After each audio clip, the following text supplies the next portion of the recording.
Everybody please stand up for this one. Go ahead and stand up. So make that giant fist out of those two hands, and right now put your two hands in front of you, out in front of you, stiff and rigid like an iron bar, just like this. Alright, now focus on your hands.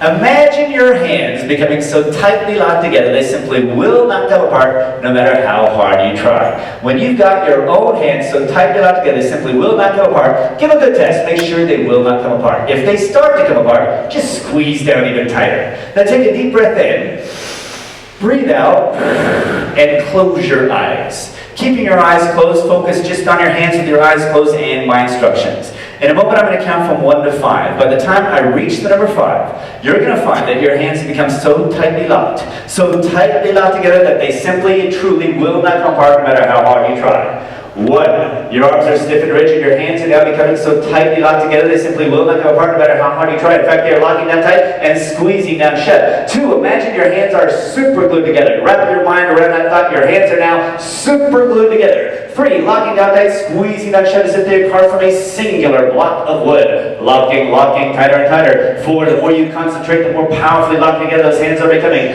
Locking down tight, squeezing down shut. 5. Those hands are now so tightly locked together they simply will not come apart no matter how hard you try. In fact, if you try to pull those hands apart, you will find that they remain stuck together no matter how hard you try. In fact, try really hard to pull those hands apart. The more you try, the more stuck together they will become. On the count of 3, you'll be able to open your eyes, but those hands will remain stuck together. 1, 2, 3. Try to pull those hands apart. The more you try, the more stuck together they will become.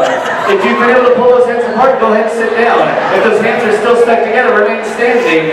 If those hands are still stuck, remain standing. So I can show you how to get out of that predicament right there. That's pretty weird, right? Weird, right? Yeah. Alright, if your hands are just tucked, take a look at me. Take a look at me. On the count of 3, I'm going to stamp my foot and the hands will come unstuck all by themselves. 1, 2, 3. Pull them apart. Ooh, that was weird. I know. Alright. That's a big round of applause for them.